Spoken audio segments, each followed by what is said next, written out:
Hello everyone and welcome to 4KB Shorts Let's Learn with Kerbal Space Program. Aha, slightly different than a Let's Play, but let's learn. And what are we going to be learning today? Well, we're going to be learning how to build and pilot a lunar rover, or a rover, or the DEMV Mark II and Mark IV, made by Bobcat Inc. or Bobcat 1911 on Kerbal.net is where you can find these. We're going to go ahead and start with the older version, the larger version, the Mark II. And like all command pods, you select your command pod. Boom. Now this isn't exactly how you're supposed to build it. You're actually supposed to build it in the rocket lab, so it's facing up. So it's more like that. But we're going to go ahead and build it today in the plane lab because we're going to be piloting it on Kerbal, and it's easier just to do it this way. So to start, we have parts for both ships. Now I got confused when I originally made these ships. I was like, oh, I need all these parts for just this one, but no, there are actually two ships, two sets of parts. Now, when you build it, this is your command pod. You don't need any other command pods. They do give you empty command pods, like this one right here, so that you can build it, take it up into space, and then have your Kerbals climb into it. So, like if you have a bunch of Kerbals, like I do, sitting on the moon, with nothing to do, you can take up an empty ship to them and drop it off and say, here, climb into this and drive around. Now the second part of the Mark II is the body, the chases. And you need the Mark II chases, not the Mark IV chases, because the two chassis are different sizes and they won't fit each other. And with that you have this. You have the option of, and this one's kind of hard, unfortunately. You have to get it connected to that little green dealy bob there, and sometimes it just doesn't want to work. Sometimes it gets all pissy and says, no, I'm not going to help you. And this feels like one of those times. Oh, there it is. Fuel pod. Now the fuel pod is for your command and control, so you can have the RCS jets if you want. I don't like the RCS jets on anything, really, anymore. You don't really need them until they fix the bug with the wings, where you can fly out of Atmo with the wings. Right now RCS is just basically a waste of weight and fuel to me. Because of that, they give you the option of a secondary system. Now, like the empty command pod, boom, you have the option of a crew quarters pod. Now the crew quarters will fit one Kerbal, does not come equipped with a Kerbal, so you can actually stick a Kerbal in there from the front since you have three, or you can get a Kerbal, like if you land a single Kerbal on the moon or a single Kerbal on Duna and he's like, I'm bored, you can drive over, pick him up. Now this is the Mark IV. Done. By itself, all done. Nothing grand or glorious here, just this. This is it. You have other parts like the laser. It's supposed to be like to remove debris and stuff, but personally, don't like lasers. Don't like weapons in Kerbal Space Program. I know some people build them, they have like missiles and whatever for the planes, but I'm not a big fan of warlike Kerbals. So I'm not going to stick that on there. Now along with that, let's see, I think that's it for the basic. And because it's very basic, we're going to go ahead and call this thing the Mom-mobile, because it's like a giant minivan. And we will launch.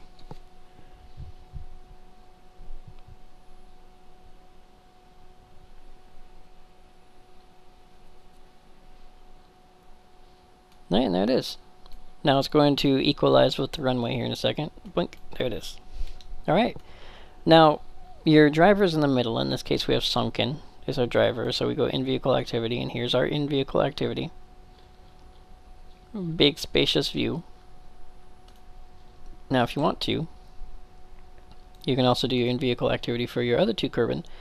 Big. This is actually very, very fun cockpit. Lots of detail in this cockpit. Very great.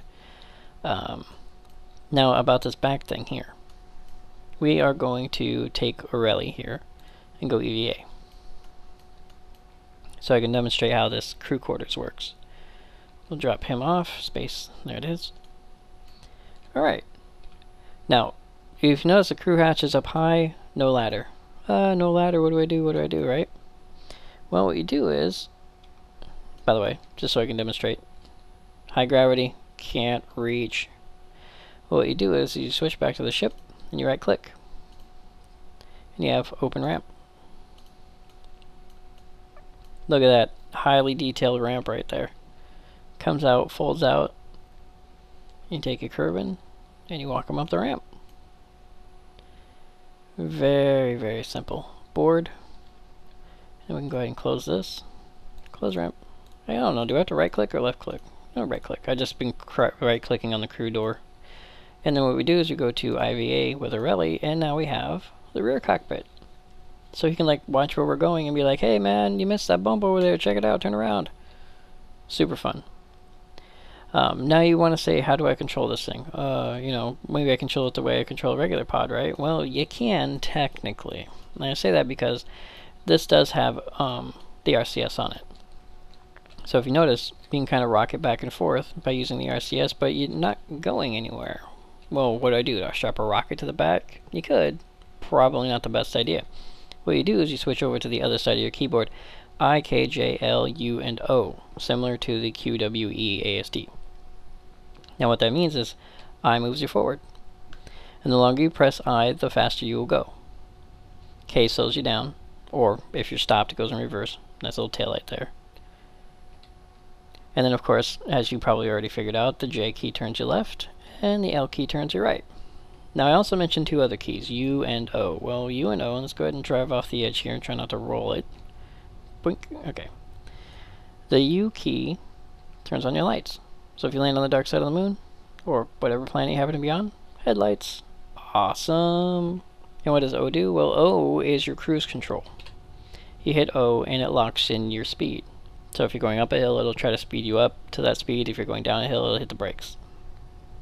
Now, the README says this can go up to like 84 kilometers an hour. I don't know what that is in meters per second, but you probably don't want to go that fast.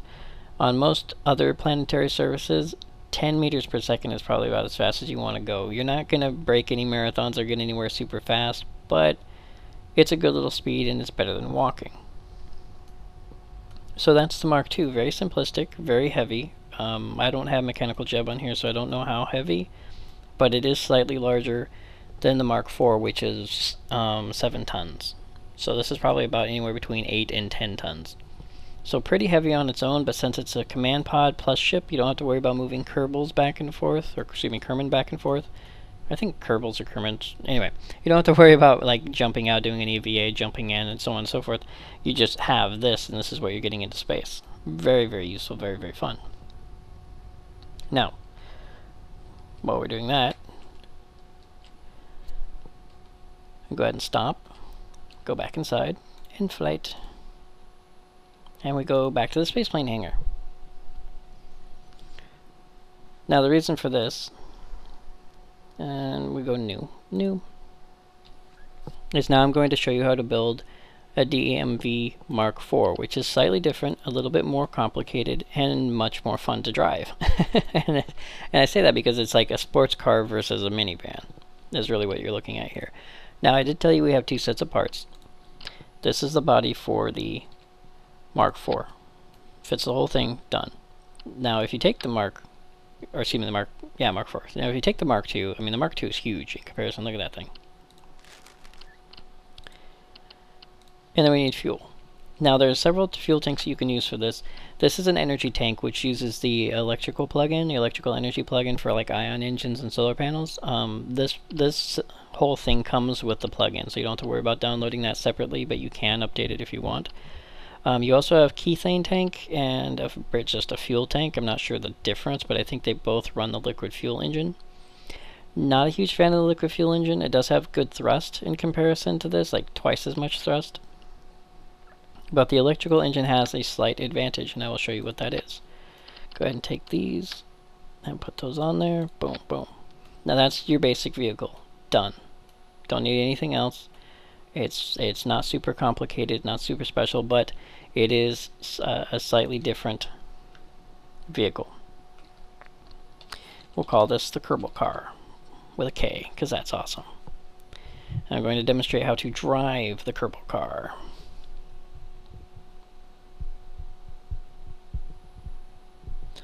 Alright. Now, like I said, the Mark IV is slightly different than the Mark II, and the reason the Mark IV is different is because it has several features that the Mark II did not. Now you can say, well, you know, how do you drive? Well, you drive the same way, except you have a problem. You cannot drive. Smashing the key, nothing happening. Now, my headlights are working, and my thrusters appear to be, well, now my thrusters appear to be working. So why am I not driving forward? Well, the reason why is you have to right-click here. And along all this stuff at the very bottom, you have deploy wheels. So go ahead and hit that. Boink, little bounce, little bounce. Without deploying your wheels, you won't be able to move. Once you deploy your wheels, you'll be able to drive as much as you want to. Okay, we'll go ahead and try to hop off the end here without flipping her over. Boink. Perfect. Alright, now I was talking about the fuel tanks earlier, and the reason why this fuel tank is better than the other ones is because if you right-click, you have energy gain 2.5 kilowatts. Battery power 600, overall power 600. Now, what's great about this is we'll go ahead and turn these on. You have part energy and ship energy. And when you activate this, it's a power generator. It generates power and refuels your ship. So your fuel technically has infinite power. And I say technically has infinite power because, of course, as you drain it, if it gets to 0, your engine will cut out. Not a good thing. And I'll demonstrate. Now, this is all in the instructions or in the descriptions for the parts. But what happens is at 25% power, or up to 25% power, this will continue to gain energy because the generator is powering both. But if you go higher than 25%, you'll begin to lose energy. So you can have, you know, up to 25% power. Not great for an ion engine, but if you're floating about or if you want to hit a hill and jump off and fly off into space, this would be a great way to do it. Very useful. Mostly for ships that are flying out into space. Not so useful for a little Kerbal car. But it is infinite energy, so if you're up on the moon for an extended stay, you never have to worry about running out of gas, basically. So we'll go ahead and turn those off. And that is the Mark II. Now, excuse me, the Mark IV. Now, the Mark IV also has some additional features, including you can open the hatch in the front. It's mostly visual, but it is kind of cute to do that. And one of the other things that the Mark IV has that the Mark II doesn't is the R.A.T. Now, I call this whole thing a R.A.T, but it is actually called the DEMV, and then the R.A.T is a container, and it's a delivery pod is basically what it is. And we'll go ahead and jump into the space hangar, and I'll show you how that works. So let's go ahead and in-flight, spaceplane hangar, back out. Now, this is how you're actually supposed to build one of these. So we're going to build it here instead of on the runway, because the runway has that depth issue. And because of the way the R.A.T works, I don't want it to fling us into space. So we're going to start with the DEV Mark IV because the Mark II does not fit inside the R.A.T. And we're not going to build it standing on its end. We're going to build it on its front. So super quick, we'll just put her together really fast. And I'm really glad that she comes with parts rather than all one piece because it makes it more realistic, more Kerbish that way, I guess. To me. I don't know about the rest of you. The rest of you probably like, well, why didn't you just put it together the same way? I like it this way. Okay. And then we'll drop this on. Not like that. That would be very bad. And then we'll drop one. Okay. It has a slight part issue. If you don't get it connected the first time, it doesn't like to connect at all. Like that. Little bug. Little bug you gotta be wary of. Alright, and blink. Okay, perfect there. So, little Kerbal car, whatever. I'm gonna go ahead and just call it Kerbal car. Once again, just have a name. Alright, now along with the Kerbal car, you have this. Looks like a little pill bottle. This is the R.A.T. Now, two things. One, I need to aim this properly. There. Now that'll be aimed down the ramp on the launch pad. That's left. You want the R.A.T to be aimed in that direction. So you want the R.A.T near the front of the cockpit. That's for orientation purposes. Now this is actually a very cool little thing here, this delivery pod. Now I don't like this decoupler because it does not decouple properly. It sticks. Unfortunately, it will decouple from the R.A.T, but it will not decouple from the bottom of the DEMV. Not a big fan of that. There is a decoupler that will work. The TD-M9 mechanical decoupler. It looks too big, but it actually does function similarly, or at least enough to function. And we go ahead and do this. Now you have to be careful in here because if you put this on wrong, it will remain like this. See, it's still invisible. That means it was put together improperly. You have to get the right connector to the right dot. If you get the wrong connector on, it becomes invisible. This is how you know it's right. If it's right, it looks like this. It's not see-through. If it's see-through, you did it wrong. And you're going to have an error. Alright, so that's the Kerbal car. Yay, Kerbal car. Launch. Now normally what you do is you'd build a rocket around this pod. This is a delivery pod only. But what I'm showing you here is I'm showing you how the pod functions. So that you will say, haha, see, I know what I'm doing. So when I download this, I will be able to understand what I'm doing. Now once you get the pod on a planet, say the Mun or something else, we'll just say that we've done that. We've gone, we've flown, we landed. Yay, look at us. It's possible. I've done it. Very simple, very easy. Once you land, you want to do two things. First, you want to deploy the landing legs for stability. Because this thing has a tendency to roll. I mean, it is like an octagon.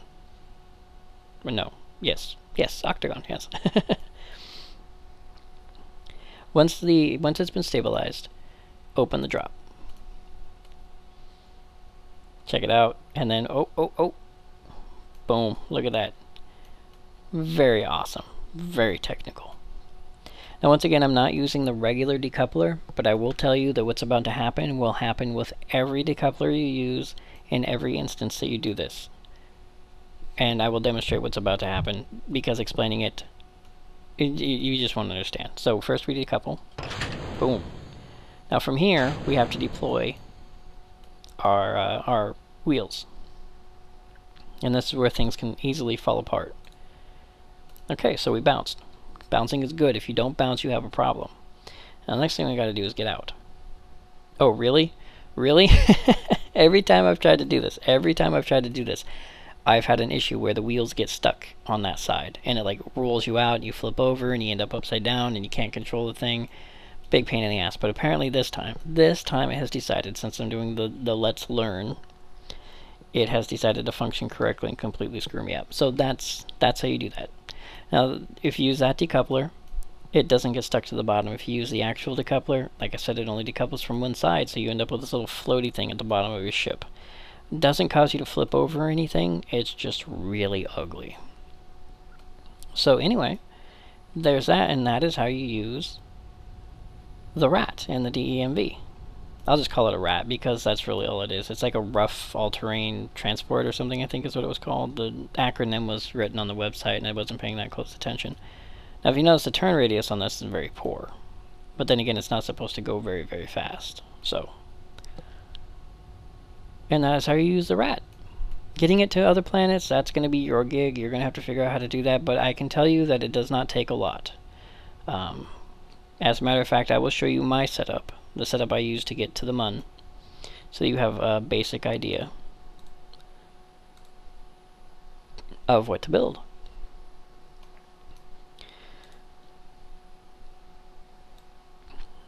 Beep beep one. That's what I called my little boat, my little R.A.T. Is the beep beep one. Now this is the setup I built. Now you can laugh all you want to, but this is how I build my rockets.